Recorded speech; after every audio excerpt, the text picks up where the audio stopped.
They RTV app వార్తల్ని క్షణాల్లో చదివే అవకాశం ఉంటుంది. ఒక న్యూస్ పేపర్, ఒక టెలివిజన్ ఛానల్ మీ చేతుల్లో ఎప్పుడూ ఉంటాయి. గత వారం రోజుల ముందు సుప్రీంకోర్టు నిర్ణయం తీసుకున్నటువంటి ఎస్సీ వర్గీకరణను ఈరోజు మేము మాలలుగా దాన్ని వ్యతిరేకిస్తూ ఉన్నాం. ఎందుకు అంటే గతంలో ఉన్నటువంటి సుప్రీంకోర్టు 5 మంది జడ్జీలు దీన్ని వ్యతిరేకిస్తే, దాన్ని తిరస్కరిస్తే ఈరోజు 7 మంది జడ్జీల బెంచ్ ఈరోజు దాన్ని ఆమోదించింది.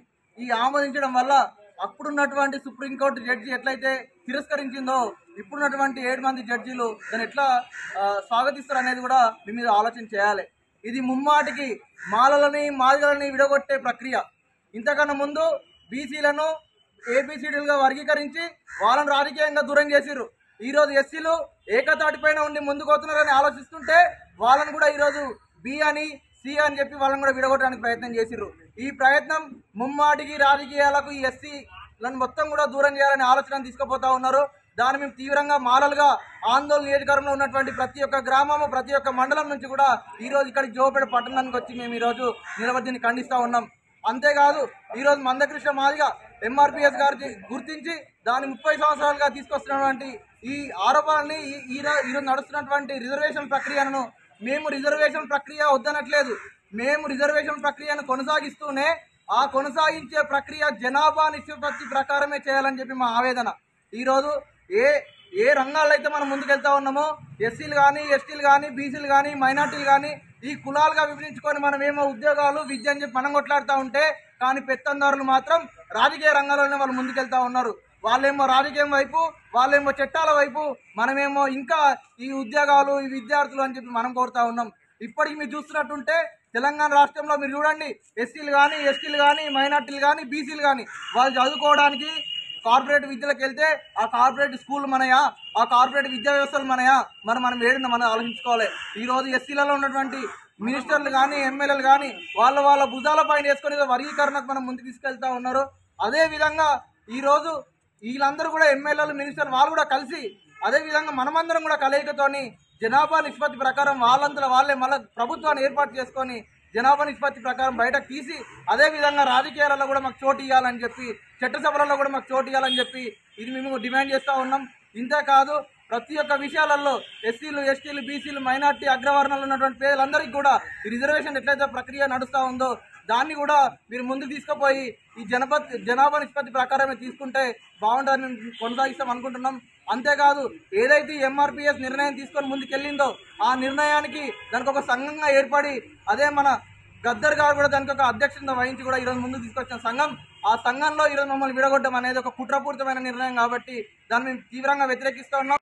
ఆగస్టు 1వ తారీఖు నాడు సుప్రీంకోర్టు ఏబిసిడి వర్గీకరణ చేసి ఇచ్చిన తీర్పును మేము తీవ్రంగా ఖండిస్తున్నాం, సంతోషం మాల సోదరుల తరఫున. ఎందుకంటే సుప్రీంకోర్టు ఇచ్చిన తీర్పు కేవలం బీజేపీ పార్టీకి అనుకూలంగా ఉన్న వ్యక్తుల కోసమే చేసినటువంటి నిర్ణయం అనేది స్పష్టంగా అర్థమవుతుంది. అంటే గతంలోనే 2011లో జస్టిస్ పుణ్య కమిషన్ 5 మంది న్యాయవాదులతో చేసిన కమిషన్ ఇది వర్గీకరణ అనేది సాధ్యం కాదు, ఇది కులగణనతో ముడిపడిన విషయం కాబట్టి కులగణన చేసిన తర్వాతనే వర్గీకరణ విషయాన్ని ప్రస్తావించాలని చెప్పేసి గతంలోనే కమిషన్ ఏర్పాటు చేయడం జరిగింది. దానిని వ్యతిరేకంగానే ఈరోజు 7 మంది న్యాయమూర్తుల ధర్మాలను ఏర్పాటు చేసి కేవలం బీజేపీ పార్టీ ఒత్తిడి మేరకే ఈ సుప్రీంకోర్టు వర్గీకరణ తీర్పును వెలువడించడం జరిగింది. అది రాష్ట్రాల్లో నిర్ణయం తీసుకోవాలని చెప్పింది. కానీ ఈరోజు ఎస్సీ వర్గీకరణ చేయడం వల్ల కలిసిమెలిసిన దళితుల మధ్యన ఐక్యంగా చేసి రిజర్వేషన్ తగ్గించి దళితులకున్న చట్టాలను నిర్వహణ చేయడం కోసమే పెద్ద కుట్ర చేస్తుంది బీజేపీ పార్టీ అని స్పష్టంగా అర్థమవుతుంది. కాబట్టి ఇప్పటికైనా దళితులందరూ ఐక్యంగా ఉండాలి, రిజర్వేషన్ పెంచుకోవడం కోసం ప్రయత్నం చేయాలి.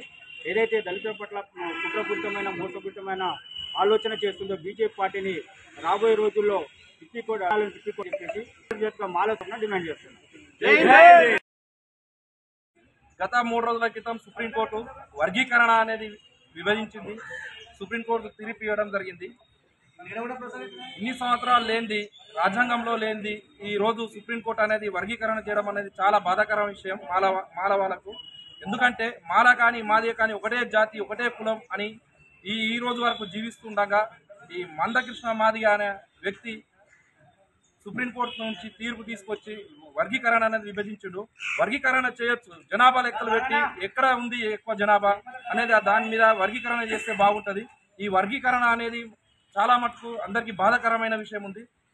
గత 30 ఏళ్ల నుంచి పోరాడిన అని చెప్తుంటూ మందకృష్ణ మాదిగ, కానీ బాబాసాహెబ్ అంబేద్కర్ రాసింది రాజ్యాంగంలో ఒకటే జాతి నా జాతి అని రాసిండు. ఆ రాజ్యాంగంలో లేని చట్టాన్ని సుప్రీంకోర్టు తీర్పు ఇవ్వడం అనేది దీన్ని మనం ఖండిస్తున్నాము. ఖచ్చితంగా దీన్ని ఎంటకు తీసుకోలేము. ఈ వర్గీకరణ అనేది వద్దు అని మనం అంటున్నాము. ఎందుకంటే వర్గీకరణ వద్దు, మనం ముద్దు అనేది అందరు తెలిసిన విషయమే. కానీ ఈరోజు ప్రభుత్వం వర్గీకరణకు సహకరించి ఢిల్లీ వరకు తీసుకెళ్లి ఈ వర్గీకరణ విభజన అనేది సుప్రీంకోర్టులో పెట్టడం అనేది చాలా బాధాకర విషయము. ఎందుకంటే మాల కానీ మాదిగ కానీ ఒక జాతికి చెందిన వాళ్ళం అందరినీ కలిసికట్టుగా చూడడం అనేది ప్రభుత్వ భుజాల మీద వేసుకొని ప్రభుత్వము బాధ్యత వహించాలి. కానీ ఇక్కడ ఏకగ్రీహంగా ప్రభుత్వం ఈ విధంగా వాదిస్తుందంటే చాలా బాధాకరమైన విషయము. దీని వర్గీకరణ వద్దనేది అందరము దీన్ని ఖండిస్తున్నాం. మాల సంఘ తరపున ఆందోళన నియోజకవర్గంలో ఈరోజు పెద్ద ఎత్తున అంబేద్కర్ విగ్రహం కాడ నుంచి పూలమాల సమర్పించి మన తహసీల్దార్ ఆఫీస్ వద్దకు వచ్చి మెమరాండం ఇవ్వడం జరుగుతుంది. దీని ఇక్కడితో ఈ వర్గీకరణను సహకరించి అందరూ రద్దు చేస్తే బాగుంటుంది. లేదంటే ఇంకా పెద్ద సంఖ్యలో ఢిల్లీని ముట్టనిచ్చి ఈ వర్గీకరణ అనేది వ్యతిరేకం ఇస్తామని ఈ చిన్న అని తెలియజేస్తున్నాం. మరిన్ని వీడియోస్ కోసం ఛానల్ ని సబ్స్క్రైబ్ చేయండి. లేటెస్ట్ అప్డేట్స్ కోసం వాట్సాప్ ఛానల్ ని ఫాలో చేయండి. అండ్ లింక్ డిస్క్రిప్షన్ లో ఉంది.